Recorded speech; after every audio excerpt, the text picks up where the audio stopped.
Magandang araw! Ang ibabahagi ko ngayong araw ay tungkol sa globalisasyon.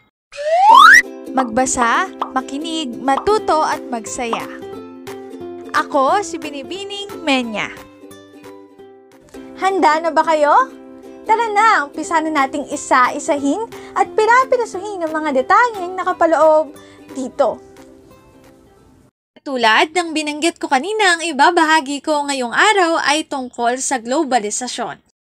Ang globalisasyon ay naglalarawan sa lumalawak na ugnayan ng mga ekonomiya, kultura at populasyon ng mundo, bunsod ng mabilis na palitan ng mga produkto at serbisyo sa pagitan ng mga bansa, pag-unlad ng teknolohiya, daloy ng salapi, migrasyon at mabilis na palitan ng impormasyon.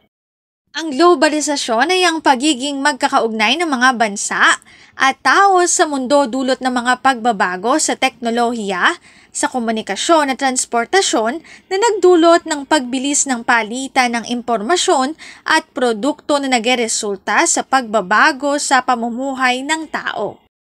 Bakit mahalaga na aralin ang globalisasyon? Dahil nagdudulot ito ng maraming epekto, karamihan ay at saan nyo?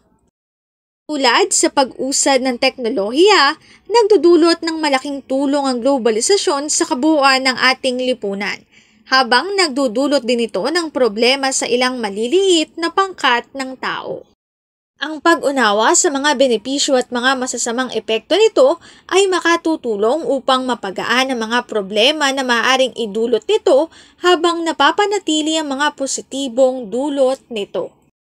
Ang link na ito ang aking sanggunian sa mga nakatalang impormasyon na makikita nyo sa bawat slides. Kung interesado kayo na magbasa pa, maaari nyong bisitahin ang website na ito. Globalisasyon, dito na nagtatapos ang aking pagbabahagi. Sana ay marami kayong natutuhan. Muli, magbasa, makinig, matuto at magsaya. Ako si Binibining Menya. Paalam!